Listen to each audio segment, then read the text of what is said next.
Alright, hi guys. Today we'll be discussing about chapter 20, radioactivity. It is the newest chapter introduced to syllabus for 2024. Across the board, between the pure, the combined science and also the NA stream, the content is roughly about the same. So I think if you are interested, you can just listen in on the video. Alright, so these are the things that we're going to be covering in this chapter. What's the composition of an atom? You should know quite a bit of this from your study of chemistry. What is radioactivity? What is nuclear fission and fusion? And what are the uses and hazards of radioactivity?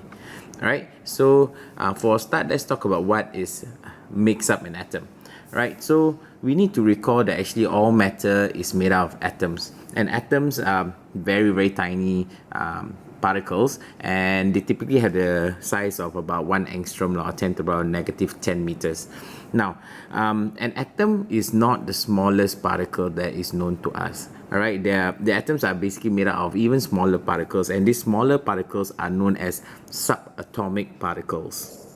Alright, and an atom basically is composed of two things. A few things, but the most important part is actually is made out of a nucleus, and the nucleus is positively charged, and orbiting around that positively charged nucleus you have a negatively charged electrons, and these electrons are orbiting or moving around the nucleus.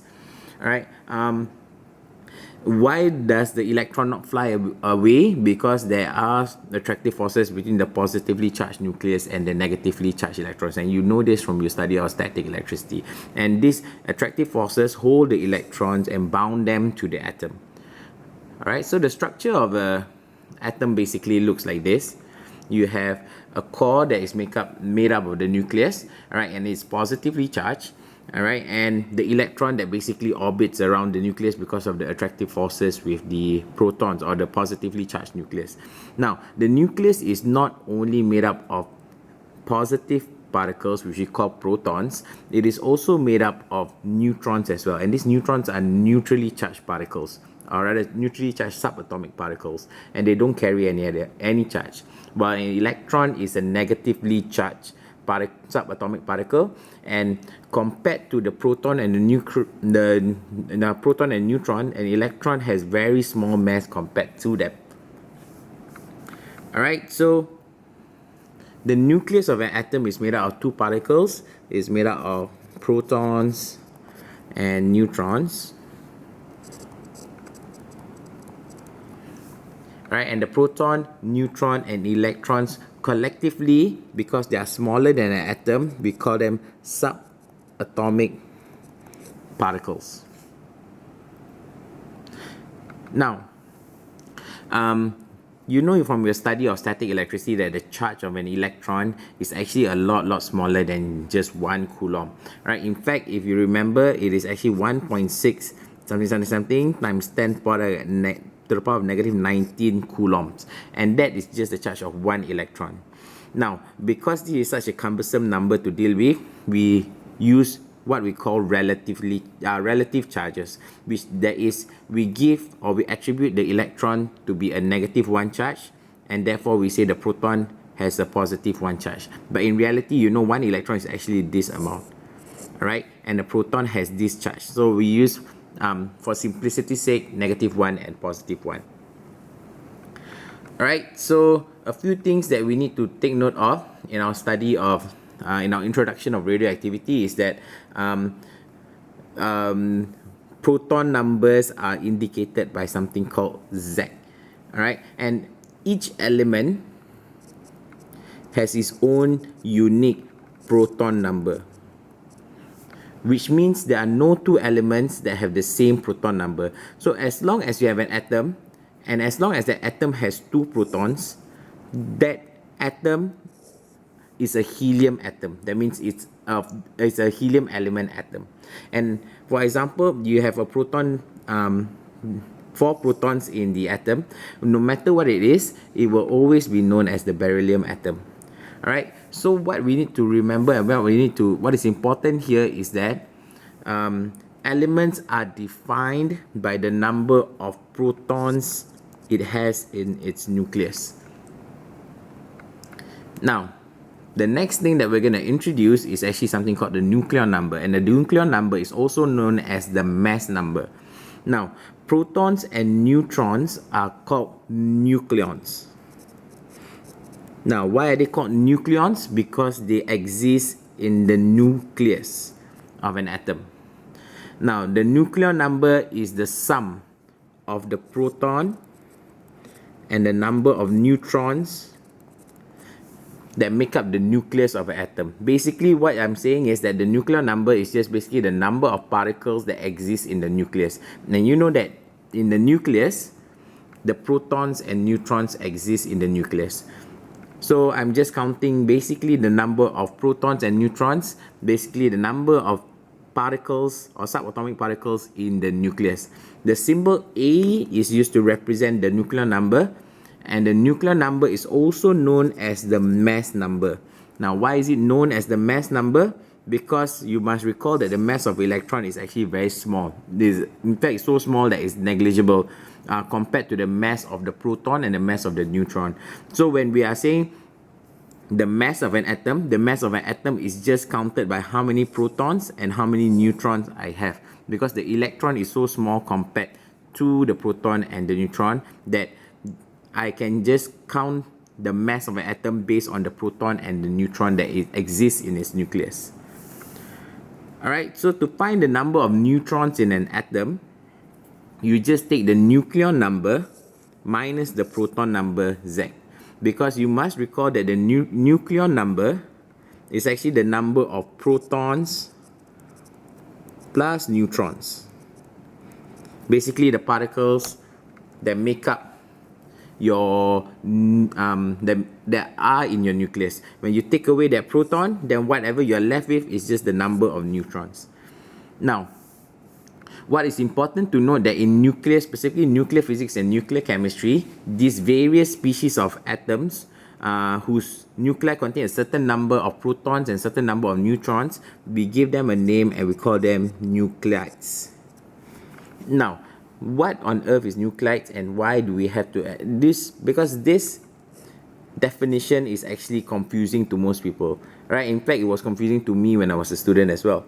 So why we suddenly bring about this notation and talk about nuclides is because in chemistry, typically we only care about the number of protons because we are studying chemical reactions, and as long as I can define the number of protons and I can know what element it is, I can predict the kind of chemical reaction that it has, because the chemical reaction is actually mainly defined by the number of protons, like your groups in the periodic table. Now, so for example, if I have 2 protons, that means it must be a helium atom. But in the study of nuclear physics, the number of neutrons matters as well. Alright, I don't only need to care about just the protons.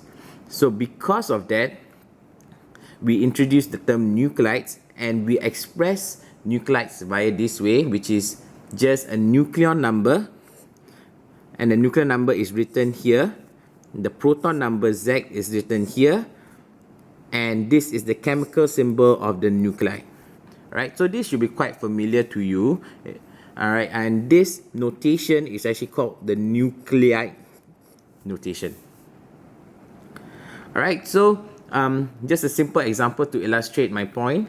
I have different variations. They are all carbon. How do I know they are all carbon? Because they all only have 6 protons given by my proton number. So from this, I can actually tell how many electrons, how many protons, and how many neutrons I have in each of these different variations. Alright, so this 12 carbon 12 atom, basically the easiest part is first off, I just write the number of protons. The number of protons I have is 6, 6, and 6. Now, because it does not indicate that I have any additional charges or anything, that means I know that this is a neutral atom overall, which means the number of electrons must equal to the number of protons. So I know that the number of electrons is the same as the number of protons. Remember that how one can get the neutron, the number of neutrons in the atom is taking the Nucleon number, which is the sum of the proton and neutron, minus the proton number, and that will just leave me the number of neutrons. In this case, 12 minus 6 will give me 6, 13 minus 6 will give me 7, and 14 minus 6 will give me 8. Alright, so isotopes, you would have also learned this in chemistry. The carbon atom, as I mentioned before, your element is defined by number of protons you have. So atoms that have the same element have the same number of protons, but their number of neutrons can be different. These are what isotopes are.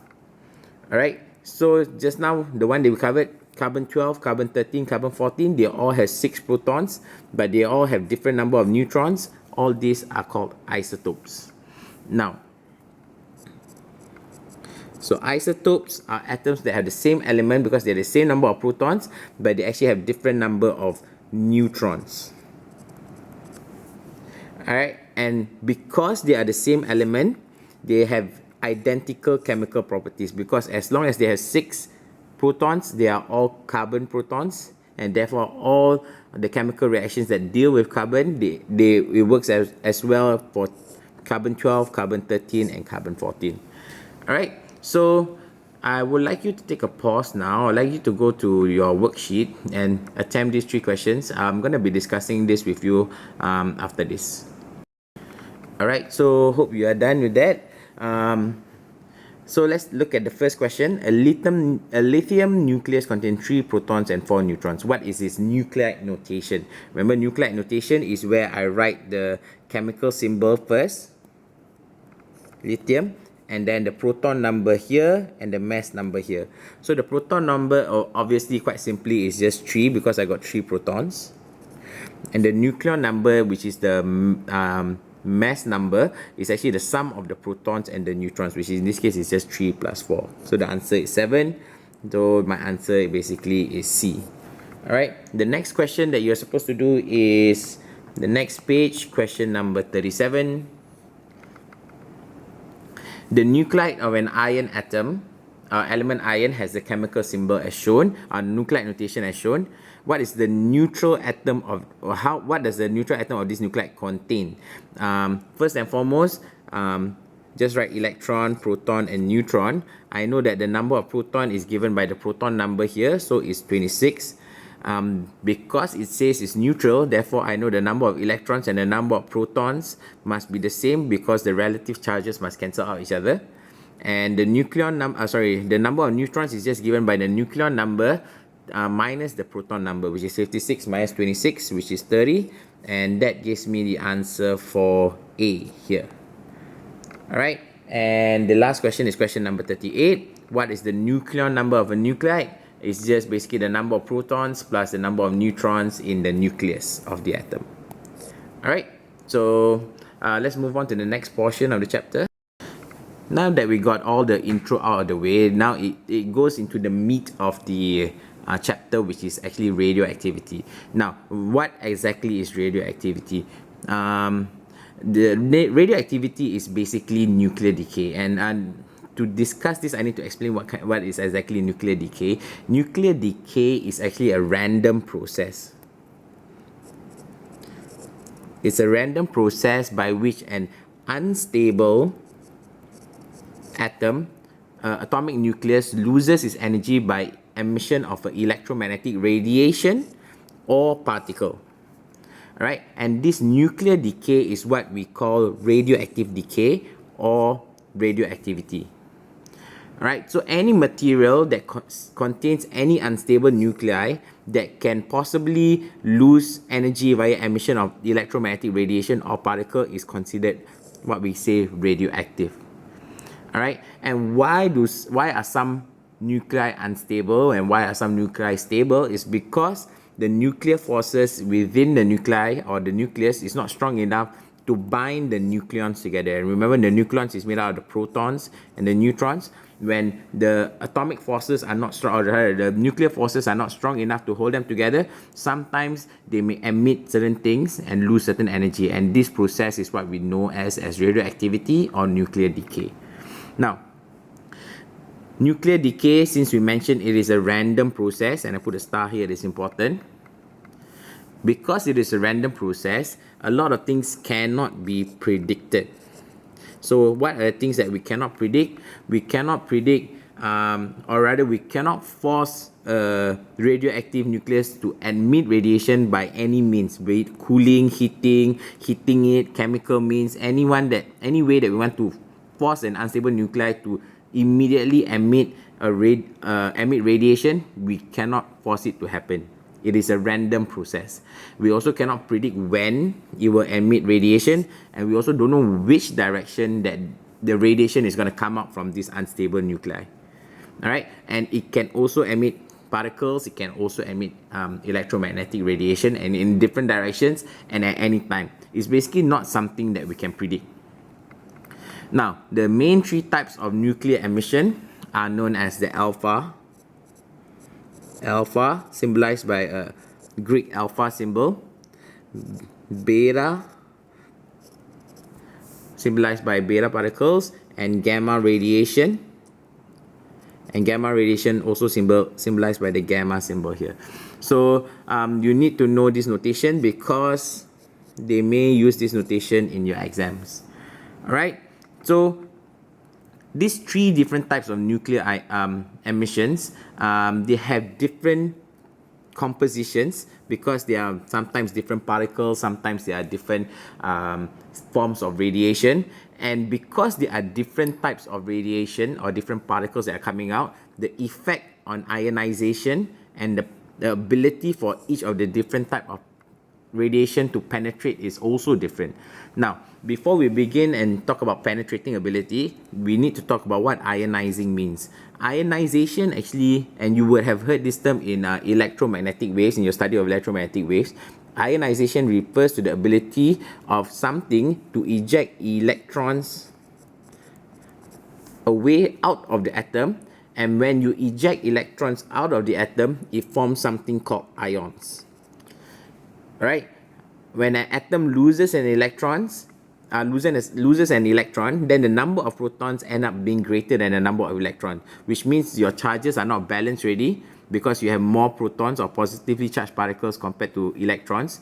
Therefore, ions carry a charge. So for example, let's say I have a helium atom here, a neutral helium atom with 2 protons and 2 electrons. Let's say by some kind of means, one of the electrons is ejected out because of ionization. And because it is ejected out, so suddenly now I only have 1 electron and 2 protons, which means that the charge now is actually +1 for this helium atom. Alright, so the next page is a very useful page for you, and I put a lot of stars here because I think what is important is that we need to know what is the ionizing effect of each of these type of alpha, beta, and gamma radiation, and the penetrating abilities of all three of these nuclear emission. Right? So a few things that is important for you to take note. 2 of the emissions or nuclear emissions will actually cause the original nucleus to change to that of a different element. Alright, the 2 that will actually cause the original nucleus to change to a different element is the alpha decay and the beta decay. That means whenever an alpha particle is emitted or a beta particle is emitted, then actually the original nucleus will actually change, or rather the original atom will change into a different element. Alright, so what exactly is an alpha particle? An alpha particle is identical to a helium nucleus. Alright, so therefore it is a 4-2 symbolized with this Nuclide notation. It has the highest, among the 3, the highest ionizing effect. That means it will form ions very easily, but it has the least penetrating ability. Alright, so I put all these highlights here because it is important for you to know what will be able to stop an alpha particle. So an alpha particle is actually easily absorbed by just having a piece of paper. Putting a piece of paper in front of you will actually prevent the alpha radiation from hitting you. Alright, or thin aluminum foil, or even just human skin will actually stop alpha particles from reaching your inner flesh. Beta particles are basically electrons ejected from any radioactive material. So it is always written as a beta, 0, -1. Sometimes it's written as a electron, 0, -1. Alright. -1 because the charge is -1 here compared to a proton. Right? The relative ionizing effect is smaller than the 4,2 helium, which is your alpha radiation, because it is a lot smaller. It has a lot less, I would say, energy to eject electrons out from atoms and therefore forming ions.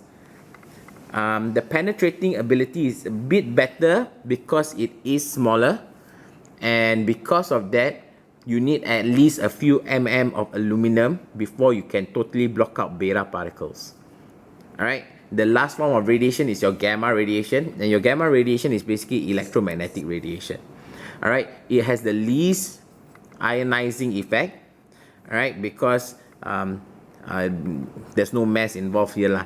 You can think of it that way, but it has the highest kind of penetrating ability, and because of that, to totally eliminate gamma radiation, you actually need to have a few centimeter thick lead or quite thick concrete. Alright, so this picture shows you the relative penetrating abilities of all three different types of nuclear radiation. So let us go into detail what alpha decay is, or rather alpha radiation is. When an alpha decay happens, or when alpha radiation happens, an alpha particle is emitted. And an alpha particle, as I said already, is identical to a helium nucleus. Now I need to highlight this point. Not a helium atom, but a helium nucleus. Alright? And a helium nucleus is always written as a 4,2 helium, defined by the proton number 2, mass number or nucleon number 4. Now, because of this, I put a highlight here. I said it is important for you to know that it is nucleus and not atom. Because alpha particles are basically just the nucleus of a helium atom, it does not have the electrons orbiting around it, and therefore an alpha particle is actually positively charged. Now, this is quite often tested, so you kind of need to know that an alpha particle is positively charged. Alright, so how do we deal, or how do we write in Nuclide notation balance equation for you to talk about alpha radiation, or to describe alpha radiation?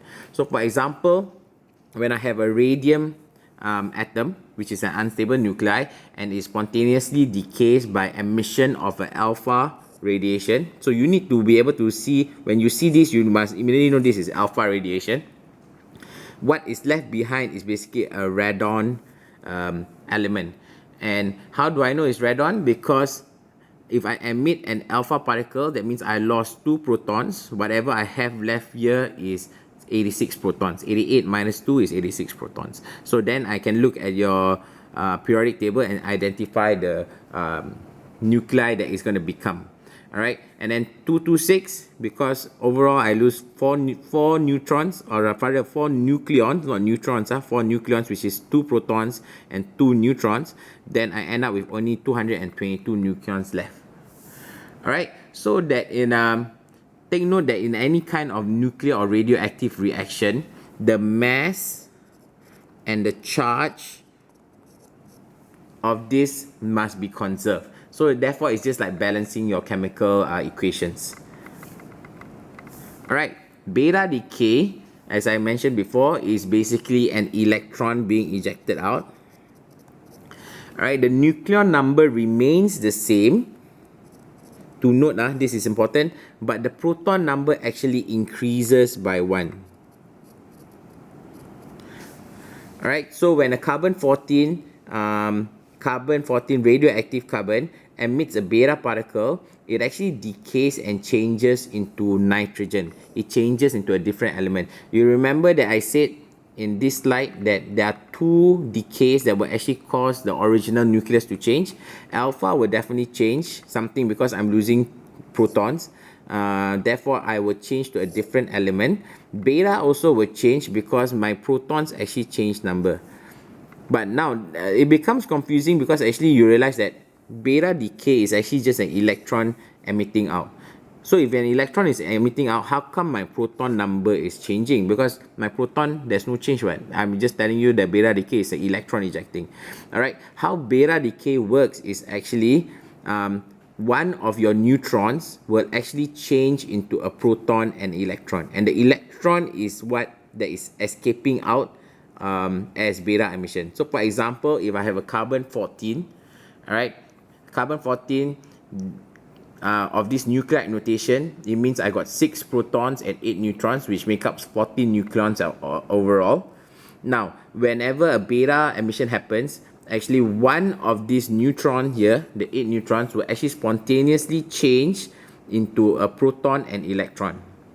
And because of that, I am left over with 7 neutrons, 6 protons, and then the electron escapes out as a beta emission, which now means that I actually have 7 protons overall in the nucleus.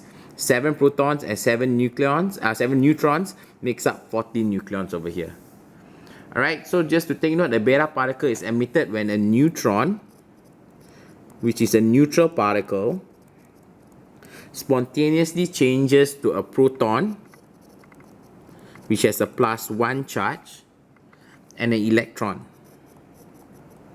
that has a -1 charge. And that -1 charge electron is the one that escapes out from the atom, and we call that beta emission.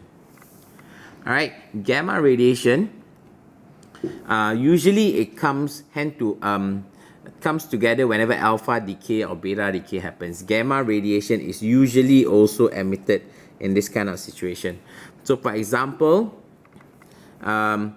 your uranium changes into thorium, it will have alpha decay. Remember, 4,2 helium is alpha decay. It also has gamma radiation. So for me to indicate that there's gamma radiation, I just write it as gamma 00. And I say there are 2 instances of this gamma radiation happening.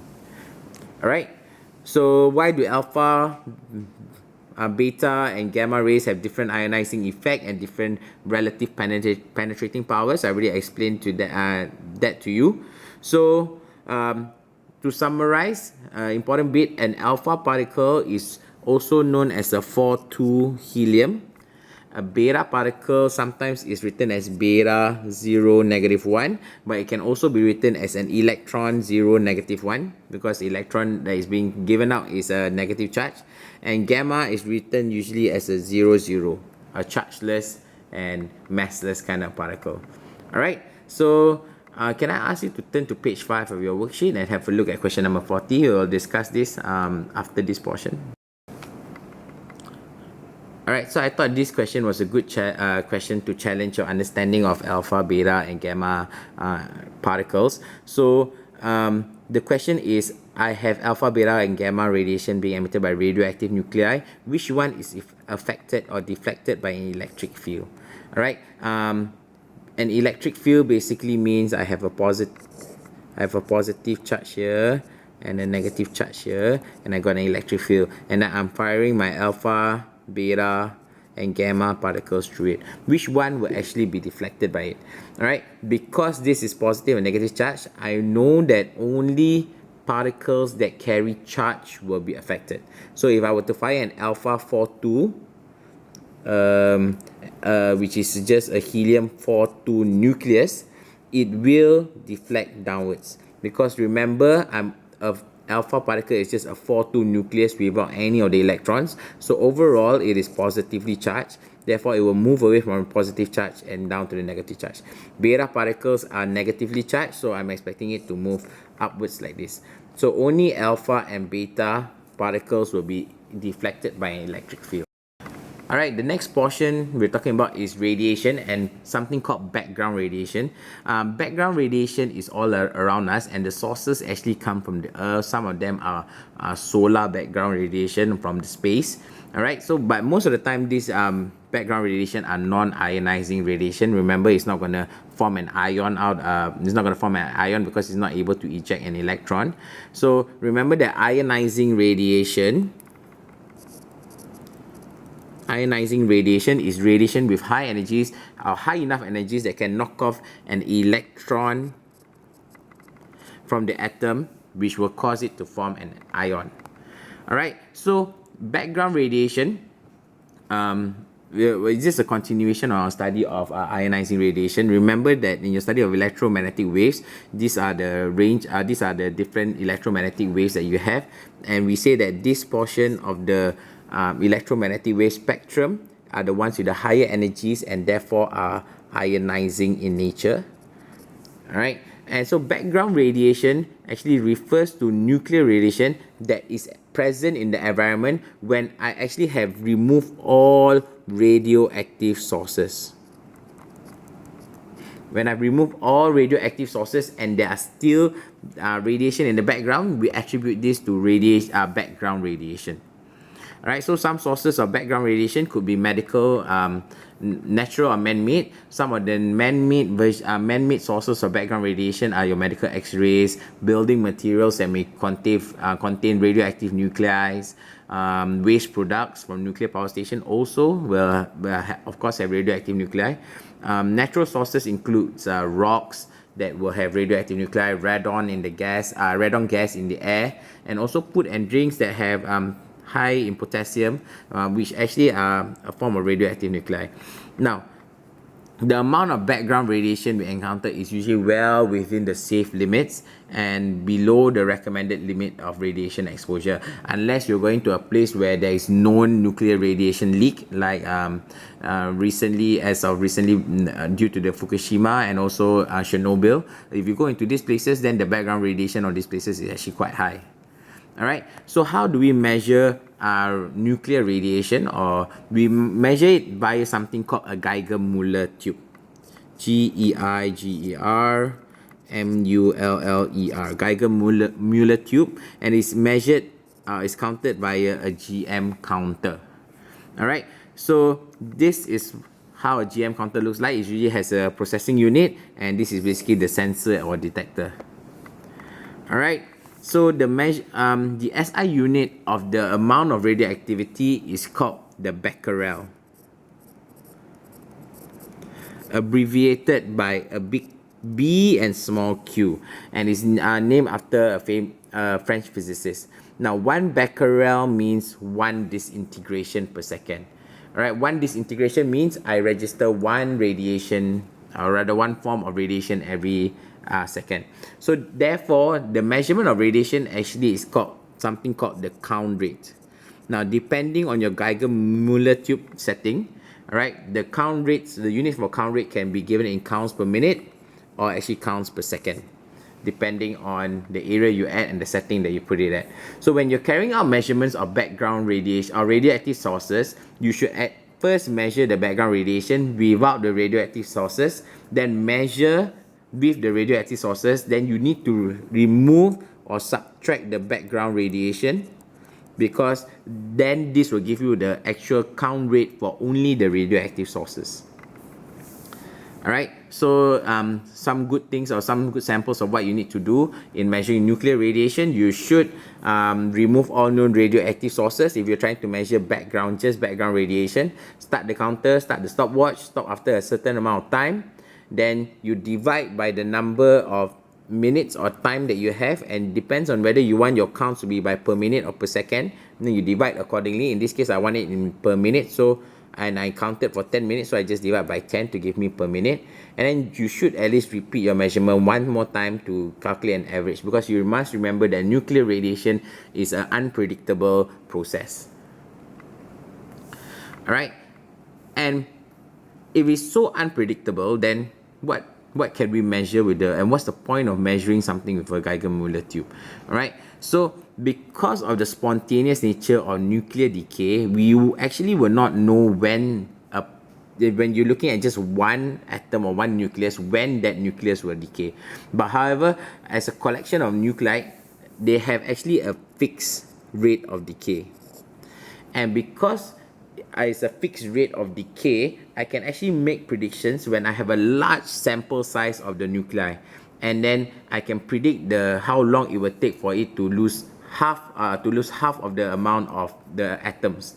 And the half-life of a radioactive nuclei is basically the time taken for half the nuclei in any sample to decay or undergo nuclear or radioactive decay. Alright, so the half-life, this is a sample of a decay curve of iodine-13. Decay curve. So how would you tell the half-life? You start off by looking at the number of atoms that you have at the start. I have 120 atoms. I just checked how half of 120 is actually 60 million atoms. So the time it takes for me to go from 120 to 60 is actually a fixed amount of time. And from 120 to 60 actually takes 8 days. So when I'm at 60, the amount of time it takes for me to go from 60 to 30 will actually also be fixed 8 days. And from 30 to drop to 15, it will also be a fixed set of time, 8 days. So this duration of time for my sample to decrease by half is called the half-life. And it's a measurement given in time. Alright, so let's look at an example of half-life in this question. Alright, so I'm given a certain graph. It looks like this. The count rate is given by a certain amount, and then it tapers off, and then it becomes constant at about here. Alright, so the question that you have to ask yourself is, why does the count rate remain at about 20 counts per minute? 20 counts per minute here, and it remains stable here. So you know that the half-life will cause for every half-life, half of my counts will actually decrease, or rather half of my radioactive nuclei will actually decay. So this 20 that is stable actually is not part of your radioactive nuclei. It's actually your background radiation. So when you are dealing with and counting this, you need to actually remove this 20 background radiation. So for example, if you look at this question here, my initial reading was actually about 420 here. I need to actually remove the 20 background radiation, so I know that I actually have 400 radioactive nuclei. Alright, and then because I have 400 radioactive nuclei, I know that I'm looking at a reading that is 200 nuclei. Then that will define my half-life, because from 400 to 200. But I cannot just look at the graph at a point of 200. I need to factor in that the background radiation is always there. So the count I'm actually looking at is 220. So I'm looking at the reading for 220. So the time it takes for it to decrease from 420 to 220 is actually this amount of time, and the amount of time is 20 minutes. So that's how you identify half-life from a decay curve. Alright, so the next portion, or rather, before we go to the next portion, can you just take the time to go and do these few questions? Alright, and I'll discuss this with all of you. Alright, so the next few questions that we're going to discuss deals with half-life and radioactive decay. So this table from this question shows the experiment to find the half-life of a radioactive substance. I have a time here and a count rate per second.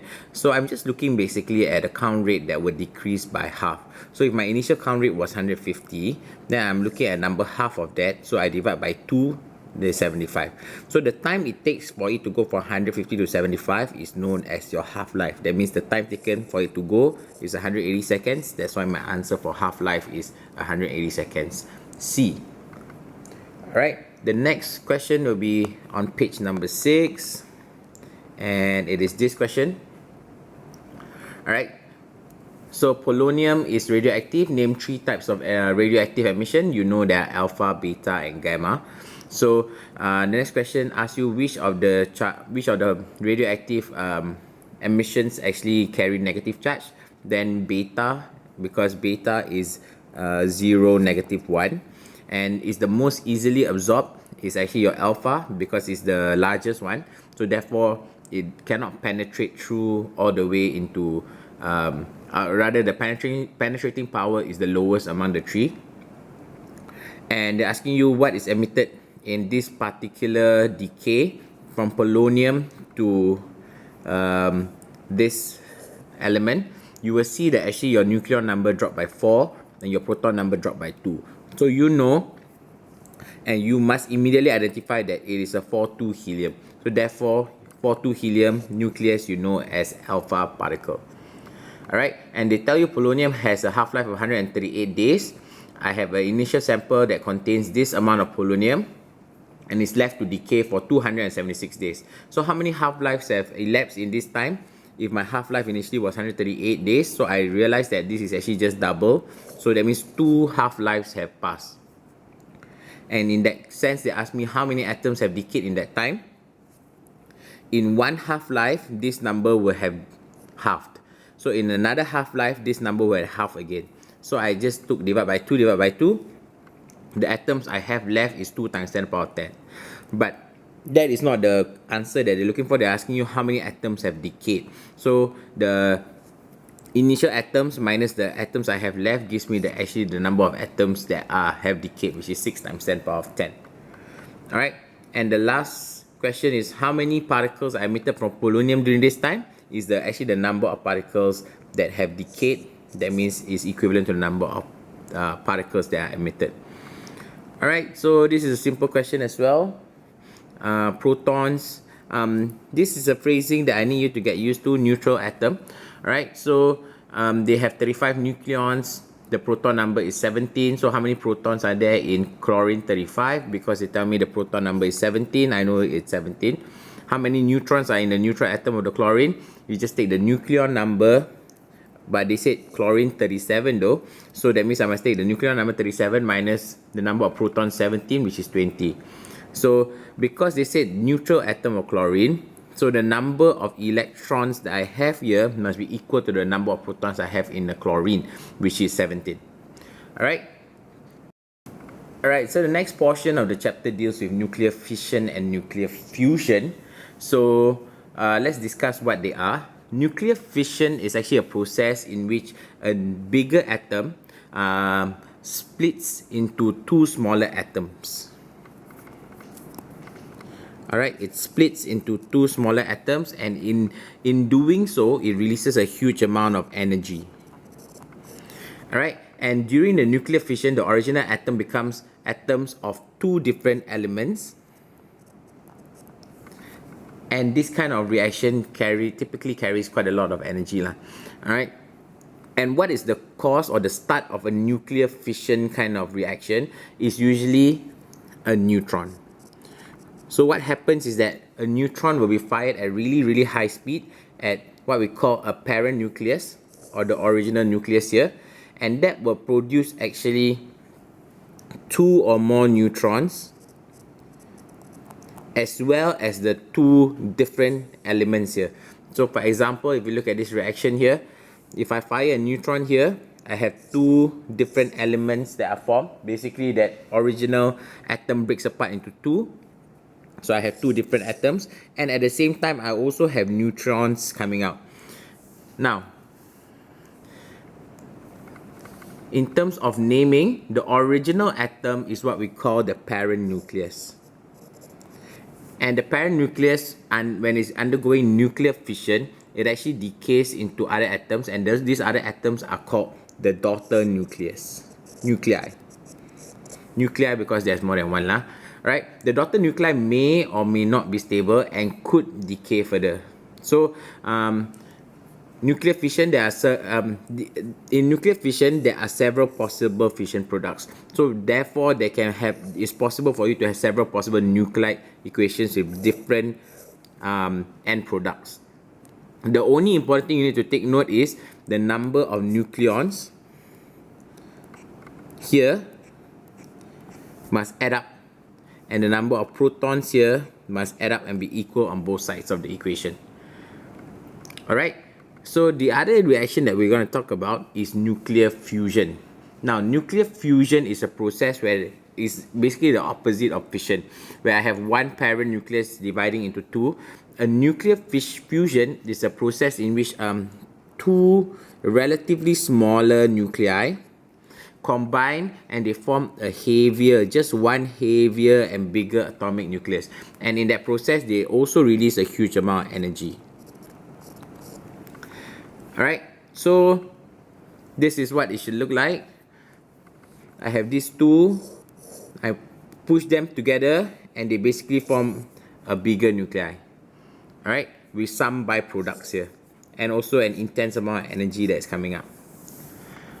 Alright, nuclear fusion energy changes. Now we discuss. Now that we know what fission and fusion is, let's talk about the energy changes. So nuclear fuels are what is used to power nuclear power station, and what we usually use are uranium and plutonium. Now, these nuclear fuels usually undergo nuclear reactions to release this kind of energy, and this during nuclear fission, and fission is what happens in a nuclear power plant.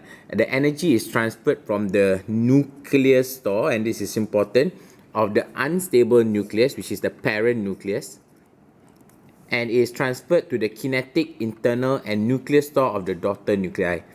And at the same time, it also transfers energy to the internal stores of the surrounding, which is then actually used to heat up water, and that water is then changed to steam, which actually drives your turbine, which actually generates your electricity for you.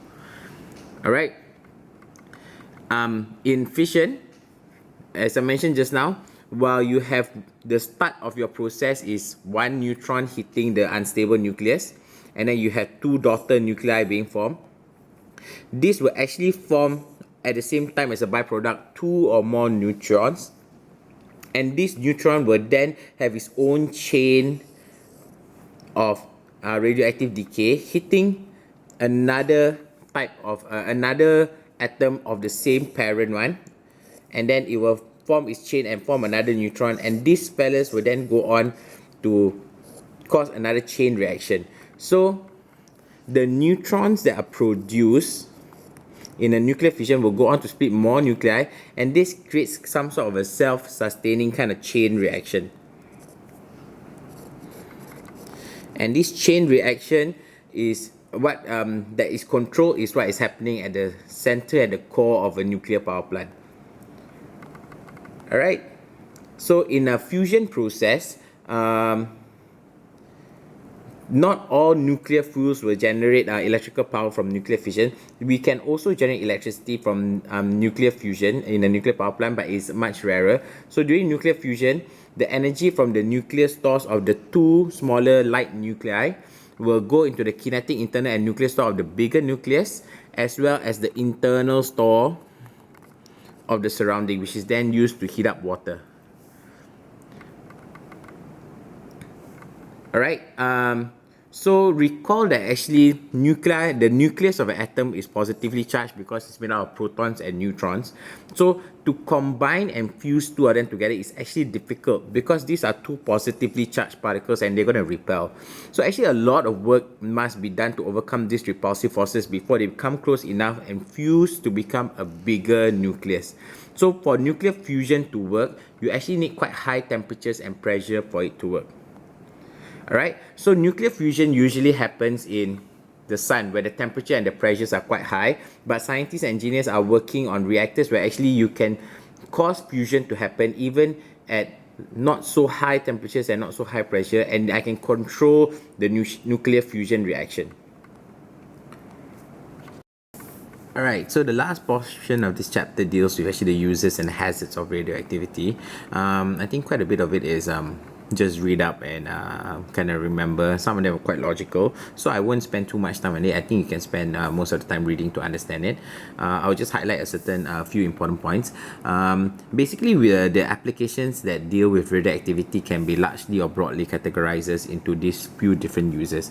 Uses that are related to damage of cells, uses related to half-life and decay, uses and uses that are related to the penetrating ability and the ionizing effect of radioactivity. All right. So we first talk about applications of radioactivity that has to do with damage of cells. All right. Some of these gamma rays are actually what we use to take and when take imaging of your internal organs. All right. So we use something called a gamma camera. You basically are injected with an isotope that emits gamma radiation throughout. So and then your camera actually detects your gamma radiation that is coming out of the isotope that's going through your body. All right, so this helps in mapping of internal organs, which can be quite difficult. This is relatively safe, I would say, because the isotope has quite a very short half-life, 6 hours. So it doesn't remain in the body for too long because it would decay off very quickly and just become stable, non-radioactive atoms. We also take in beta particles in dealing with thyroid disorder. All right, so basically you take a small amount, it emits beta particles, and that will destroy the thyroid cells, which includes also cancer cells. It also has a relatively short half-life, which 8 days, so it also does not remain in the body for too long.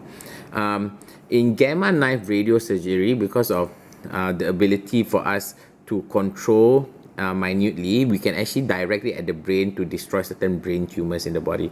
All right. However, the isotopes are quite long. Half-life is about 5.3 years, so it does take quite some time for the gamma radiation or the isotopes to exit out the body, or rather to decay to a non-radioactive material. So we only use it over a small quantity over a long period of time.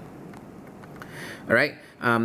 Uses related to damage our cells, we also use gamma rays in killing off microbes, so that microbes are things that actually may cause your food to decay, may cause you to have food poisoning. So when you kill off the microbes, then it actually makes the food safe for consumption, and your food can actually last longer because your microbes actually cause decay in food.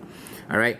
We also use gamma rays in sterilizing of medical equipment, because when you have your medical equipment that you need to be clear of any microbes, I just blast gamma ray at it, and basically all the microbes on it will die and the bacteria die. So that are uses related to damaging cells or killing living cells. All right. In uses related to radioactive decay and half-life, we use it in terms of measuring time. So when we measure the isotope uranium has a half-life of about 4.5 billion years, and it will decay to a stable isotope of lead-206. Now, the greater the amount of lead-206 that is present, that means the longer the time has passed, that means the older the rock was when it was initially measured. So that is some of the uses. Uses related to penetrating abilities. All right. In smoke detectors, you have alpha particles that are emitted and fall onto the detector. When you have smoke, then the alpha particles are actually blocked. Remember, they have the lowest penetrating ability, and because the alpha particles are no longer sensed, then that would trigger the smoke alarm. Alright. Also, we use it in terms of measuring thickness of materials. We use beta and gamma because it actually can penetrate through materials, and then we have a detector on the other side. If your material is too thick, then that means your beta and gamma radiation cannot be sensed. Then that allows you to measure the thickness. We don't usually use alpha because alpha can be absorbed by most materials quite easily. Alright, so some hazards of radioactivity involve in the diagnosis and treatment of cancer. While we use radioactive isotopes for a lot of useful medical applications, basically a lot of applications, they can also damage healthy cells. So a few things that you need to take note of when we are dealing with radiation. If you are at a site where there has been a radioactive accident, the first thing you should do is leave the area immediately. Alright, and you should follow the directions of the officials to the nearest safe building. You should remove your outer clothing, because that's where all the radioactive nuclei will be. And then basically you will need to wash any exposed body parts with soap and water. And this process is called decontamination, to remove any radioactive material. So I have a video here, you can watch it. It's about some of the SCDF and SCF people who deal with radioactive contamination, or trained to deal with eventually if there is a radioactive leak somewhere and radioactive contamination. Alright, so that brings us to the end of the chapter. Alright, so that's about all from me. Thank you. Bye bye.